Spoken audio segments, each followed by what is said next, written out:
ವೀಕ್ಷಕರೇ, king of pop Michael Jackson ಅವರ ಬಗ್ಗೆ ನಿಮಗೆ ಒಂದಷ್ಟು ಇಂಟ್ರೆಸ್ಟಿಂಗ್ ವಿಷಯಗಳನ್ನು ತಿಳಿಸುವ ಪ್ರಯತ್ನ ನನ್ನ ಮುಂದಿನ ಕೆಲ ವಿಡಿಯೋಗಳಿಂದ ಆಗುತ್ತೆ.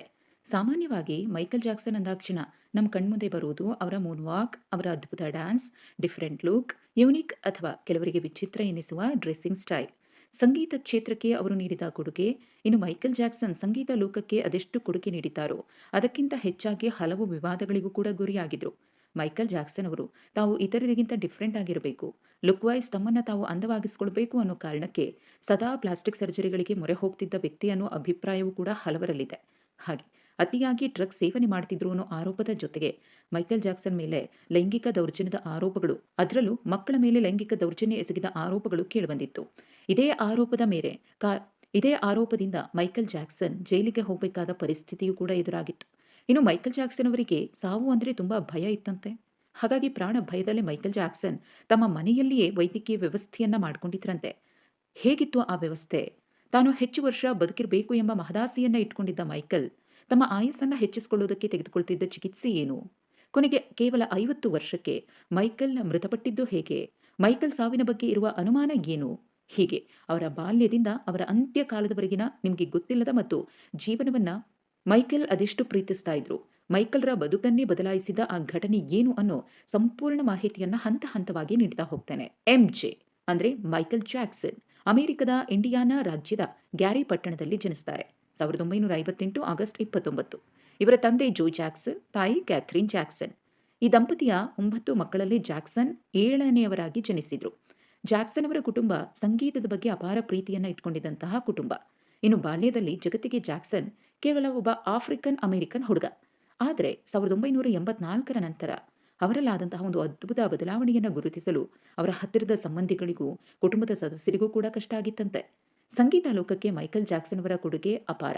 ಬ್ರೇಕ್ ಡ್ಯಾನ್ಸ್, ಮೂನ್ ವಾಕ್ಗಳಿಗೆ ನಿಜವಾದ ಬೆಲೆ ಸಿಕ್ಕಿದ್ದು ಜಾಕ್ಸನ್ ಅವರಿಂದ ಅಂದರೆ ತಪ್ಪಾಗಲ್ಲ. ಜಾಕ್ಸನ್ರ ಡ್ಯಾನ್ಸಿಂಗ್ ಸ್ಟೈಲ್ಗೆ ಇಡೀ ಜಗತ್ತೇ ಫಿದಾ ಆಗಿತ್ತು. ಅಂತಹ ಅದ್ಭುತ ಪ್ರತಿಭಾನ್ವಿತ ಕಲಾವಿದರಾಗಿದ್ರು ಮೈಕೆಲ್ ಜಾಕ್ಸನ್. ಇಲ್ಲೊಂದು ಇಂಟ್ರೆಸ್ಟಿಂಗ್ ಸಂಗತಿಯನ್ನು ನಿಮಗೆ ತಿಳಿಸಲೇಬೇಕು. ಅದೇನಂದ್ರೆ, ಡ್ಯಾನ್ಸ್ ಬಗ್ಗೆ ಮೈಕೆಲ್ ಜಾಕ್ಸನ್ ಅವರಿಗೆ ಬಾಲ್ಯದಲ್ಲೇ ಅದೆಂಥ ಕ್ರೇಜ್ ಇತ್ತು ಅಂದ್ರೆ, ಅಡುಗೆ ಮನೆಯಲ್ಲಿ ತನ್ನ ಅಮ್ಮ ಪಾತ್ರೆಗಳನ್ನು ಜೋಡಿಸುವಾಗ ತಪ್ಪಿ ಪಾತ್ರೆಗಳು ಕೆಳಗಡೆ ಬಿದ್ದರೆ, ಪಾತ್ರೆಗಳು ಬಿದ್ದಂತಹ ಶಬ್ದಕ್ಕೆ ಜಾಕ್ಸನ್ ಹೆಜ್ಜೆ ಹಾಕ್ತಿದ್ರಂತೆ. ಇನ್ನು ಮೈಕೆಲ್ ಜಾಕ್ಸನ್ ಅವರ ಬಾಲ್ಯ ನಮ್ಮ ನಿಮ್ಮಂತೆ ಆಟ ಪಾಠ ಅಂತ ಪೂರ್ಣ ಪ್ರಮಾಣದಲ್ಲಿ ಎಂಜಾಯ್ ಮಾಡೋಕೆ ಅವರಿಗೆ ಅವಕಾಶನೇ ಸಿಗಲಿಲ್ಲ ನೋಡಿ. ಯಾಕಂದ್ರೆ ಯಾವಾಗಲೂ ತಮ್ಮ ಸಂಗೀತ ತಂಡದೊಂದಿಗೆ ಅವರು ವಿವಿಧ ಕಾರ್ಯಕ್ರಮಗಳಿಗೆ ಟ್ರಾವೆಲ್ ಮಾಡ್ತಾ ಇದ್ರು. ಬಹುತೇಕ ಸಂದರ್ಭಗಳಲ್ಲಿ ಖುದ್ದು ಮೈಕೆಲ್ ಜಾಕ್ಸನ್ ಅವರೇ ತಮ್ಮ ಬಾಲ್ಯವನ್ನ ಅದೆಷ್ಟು ತಾವು ಮಿಸ್ ಮಾಡ್ಕೊಂಡೆ ಅನ್ನೋದ್ರ ಬಗ್ಗೆ ಮಾತನಾಡಿದ್ರು. ಇನ್ನು ಮೈಕೆಲ್ ಜಾಕ್ಸನ್ ಅವರು ಇನ್ನು ಮೈಕೆಲ್ ಜಾಕ್ಸನ್ ತಮ್ಮ ಸಹೋದರರ ಜೊತೆ ಕಾರ್ಯಕ್ರಮಗಳಲ್ಲಿ ಪರ್ಫಾರ್ಮ್ ಮಾಡೋಕೆ ಶುರು ಮಾಡಿದಾಗ ಅವರ ವಯಸ್ಸು ಕೇವಲ 5 ವರ್ಷ, ಅಂದರೆ 1964ರಲ್ಲಿ. ಇವರು ತಮ್ಮ 11ನೇ ವರ್ಷದಲ್ಲಿ ಅಂದರೆ 1969ರಲ್ಲಿ ಮೋಟೌನ್ ಜೊತೆ ತಮ್ಮ ಮೊದಲ ರೆಕಾರ್ಡ್ ಒಪ್ಪಂದಕ್ಕೆ ಸೈನ್ ಮಾಡಿದಾಗ ಮೈಕೆಲ್ ಜಾಕ್ಸನ್ ತಮ್ಮ ತಂಡದ ಲೀಡ್ ಸಿಂಗರ್ ಆಗಿ ರಾಷ್ಟ್ರೀಯ ಮಟ್ಟದ ಖ್ಯಾತಿಯನ್ನು ಪಡೆದಿದ್ರು. ಇನ್ನು ಮೈಕೆಲ್ ಜಾಕ್ಸನ್ ಸೇರಿದಂತೆ 5 ಸಹೋದರರ ಜಾಕ್ಸನ್ ಬ್ರದರ್ಸ್ ಜಾಕ್ಸನ್ 5 ಸಂಗೀತ ತಂಡ ನಿರಂತರವಾಗಿ ಮ್ಯೂಸಿಕ್ ಕಾರ್ಯಕ್ರಮಗಳಲ್ಲಿ ಬ್ಯುಸಿಯಾಗಿರ್ತಿತ್ತು. ಇನ್ನು ಮೈಕೆಲ್ ಜಾಕ್ಸನ್ ಅವರ ತಂದೆ ಬಹಳ ಜೋರು ಮನುಷ್ಯ. ಪ್ರಾಕ್ಟೀಸ್ ಟೈಮ್‌ನಲ್ಲಿ ಏನನ್ನಾದರೂ ಮಿಸ್ ಮಾಡಿದ್ರೆ ಅಲ್ಲಿ ಮೈಕೆಲ್ ಜಾಕ್ಸನ್ ರವರಿಗೆ ಏಟು ಬೀಳ್ತಾ ಇತ್ತು.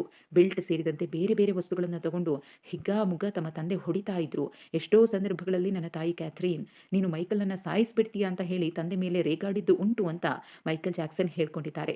ಇನ್ನು ತಂದೆ ಯಾವ ರೀತಿ ತಮ್ಮ ಮುಖಲಕ್ಷಣವನ್ನ ಹೀಯಾಳಿಸ್ತಿದ್ರು ಅನ್ನೋದರ ಬಗ್ಗೆಯೂ ಕೂಡ ಮೈಕೆಲ್ ಜಾಕ್ಸನ್ ಮಾತನಾಡಿ ಆ ನೋವನ್ನ ತೋಡ್ಕೊಂಡಿದ್ದಾರೆ. ತಂದೆಯ ಪಾಲಿಗೆ ಮೈಕೆಲ್ ಜಾಕ್ಸನ್ ಏನಿದ್ರೂ ಬರೀ ದುಡಿಯುವ ಯಂತ್ರವಾಗಿದ್ರಷ್ಟೇ ಅನ್ನೋದಂತೂ ಸ್ಪಷ್ಟ. ಆದರೆ ಮೈಕೆಲ್ ಜಾಕ್ಸನ್ಗೆ ತಾಯಿ ಕ್ಯಾಥರೀನ್ ದೇವತೆಯಾಗಿದ್ರು. ಆಗ್ಲೇ ಹೇಳ್ದಂಗೆ ಜಾಕ್ಸನ್ರ ಹಾಡುಗಾರಿಕೆಯನ್ನು ಗುರುತಿಸಿದ್ದೇ ಅವರ ತಾಯಿ. ಜಾಕ್ಸನ್ 5 ಗ್ರೂಪ್ನಲ್ಲಿ ಮೈಕೆಲ್ ಜಾಕ್ಸನ್ ಮೇನ್ ಸಿಂಗರ್ ಆಗಿ ಖ್ಯಾತಿಯನ್ನು ಪಡೆದಿದ್ದು ಪಾಪ್ ಮಹಾರಾಜನಾಗಿ ಬೆಳೆದು ನಿಲ್ತಾರೆ. ಜಾಕ್ಸನ್ ಬ್ರದರ್ಸ್ ತಂಡ ಸಂಗೀತ ಲೋಕದಲ್ಲಿ ಮ್ಯಾಜಿಕ್ ಮಾಡುತ್ತೆ. ಮೊದಲು ಸಣ್ಣದಾಗಿ ಶುರುವಾದಂತಹ ಬ್ರೇಕ್ ಡ್ಯಾನ್ಸ್, ಪಾಪ್ ಸಂಗೀತ ಮತ್ತು ಅವುಗಳಲ್ಲಿನ ಹೊಸ ಹೊಸ ಆವಿಷ್ಕಾರದೊಂದಿಗೆ ತಮ್ಮ ಸಂಗೀತ ಪಯಣದಲ್ಲಿ ಅಭೂತಪೂರ್ವ ಯಶಸ್ಸನ್ನು ಮೈಕೆಲ್ ಜಾಕ್ಸನ್ ಕಾಣ್ತಾರೆ. ಹೀಗೆ ಜಾಕ್ಸನ್ 5 ಮ್ಯೂಸಿಕ್ ತಂಡ ವಿವಿಧ ಕಾರ್ಯಕ್ರಮಗಳಲ್ಲಿ ಬಿಸಿಯಾಗಿ ಅದ್ಭುತ ರೆಸ್ಪಾನ್ಸ್ ಅನ್ನು ಪಡ್ಕೊಂಡು ಅವರ ಜೀವನವೂ ಕೂಡ ಒಂದು ಹಂತಕ್ಕೆ ಸುಧಾರಿಸುತ್ತೆ. ಆದರೆ ಸಂಗೀತ ಲೋಕದಲ್ಲಿ ತಮ್ಮದೇ ಆದ ಬೆಂಚ್ ಮಾರ್ಕ್ ಅನ್ನು ಸೆಟ್ ಮಾಡಬೇಕು ಅಂತ ಹೇಳಿ ಕುಟುಂಬದಲ್ಲಿನ ಕಟ್ಟುಪಾಡುಗಳಿಂದ ಅಂದರೆ ರೆಸ್ಟ್ರಿಕ್ಷನ್ಸ್ನಿಂದ ಹೊರಬಂದು ಸ್ವತಂತ್ರವಾಗಿ ತಮ್ಮ ಬದುಕನ್ನು ಕಟ್ಕೊಳ್ಳೋಕೆ ಮೈಕಲ್ ಜಾಕ್ಸನ್ ಮುಂದಾಗ್ತಾರೆ. ಸಂಗೀತ ಲೋಕದಲ್ಲಿ ತಮ್ಮದೇ ಆದ ಪ್ರಪಂಚವನ್ನು ಸೃಷ್ಟಿಸಲು ತಾವೊಬ್ಬರೇ ಸಂಗೀತ ಪಯಣವನ್ನು ಆರಂಭಿಸುವುದಕ್ಕೆ ನಿರ್ಧರಿಸ್ತಾರೆ. ಅಂತೆಯೇ ಮೈಕಲ್ ಜಾಕ್ಸನ್ 1984ರ ಡಿಸೆಂಬರ್ನಲ್ಲಿ ದಿ ಜಾಕ್ಸನ್ಸ್ ಗುಂಪಿನಿಂದ ಅಧಿಕೃತವಾಗಿ ಹೊರಬರ್ತಾರೆ. ತಮ್ಮ ಸಹೋದರರೊಂದಿಗೆ ಮೈಕಲ್ ಜಾಕ್ಸನ್ ನೀಡಿದ ಅಂತಿಮ ಪ್ರದರ್ಶನ 1984ರ ಡಿಸೆಂಬರ್ 9ರಂದು ಲಾಸ್ ಏಂಜಲೀಸ್‌ನ ಡಾಡ್ಜರ್ ಸ್ಟೇಡಿಯಂನಲ್ಲಿ ನಡೆದ ವಿಕ್ಟರಿ ಟೂರ್. ಇದೇ ಕಾರ್ಯಕ್ರಮದಲ್ಲಿ ಅವರು ಜಾಕ್ಸನ್ ತಂಡದ ಫೈನಲ್ ಟೂರ್ ಅನ್ನೋದನ್ನ ಕಾರ್ಯಕ್ರಮದ ವೇದಿಕೆ ಮೇಲೆ ಅನೌನ್ಸ್ ಮಾಡಿ ಸೋಲೋ ಕರಿಯರ್ ಕಡೆಗೆ ಗಮನ ಕೊಡುವ ಬಗ್ಗೆ ಹೇಳಿಕೊಳ್ತಾರೆ. ಮೈಕಲ್ ಜಾಕ್ಸನ್ ಈ ನಿರ್ಧಾರ ಅವರ ತಂದೆಗೆ ಬಿಗ್ ಶಾಕ್ ಕೊಡುತ್ತೆ. ಆದರೆ ಅವರ ತಾಯಿ ಸೇರಿದಂತೆ ಹಲವರು ಮೈಕಲ್ ಜಾಕ್ಸನ್ ನಿರ್ಧಾರವನ್ನು ಅಪ್ರಿಶಿಯೇಟ್ ಮಾಡ್ತಾರೆ. ಆದರೆ ಈ ಸೋಲೋ ಕೆರಿಯರ್ ಬಗ್ಗೆ ನಿರ್ಧಾರಕ್ಕೂ ಮುನ್ನ ಮೈಕಲ್ ಜಾಕ್ಸನ್ ಅವರ ಜೀವನದಲ್ಲಿ ಒಂದು ದೊಡ್ಡ ದುರಂತವೇ ನಡೆದು ಹೋಗುತ್ತೆ. ಆ ದುರಂತದಿಂದ ಅವರು ಬದುಕಿ ಬಂದಿದ್ದೇ ಹೆಚ್ಚು ಅನ್ಬಹುದು. ಹಾಗಿದ್ರೆ ಅಂಥದ್ದೇನಾಯಿತು? ಮುಂದಿನ ವಿಡಿಯೋದಲ್ಲಿ ಆ ಕುರಿತ ಇಂಟ್ರೆಸ್ಟಿಂಗ್ ಮಾಹಿತಿಯನ್ನು ತಿಳಿಸ್ಕೊಡ್ತೀನಿ. ನಮಸ್ಕಾರ.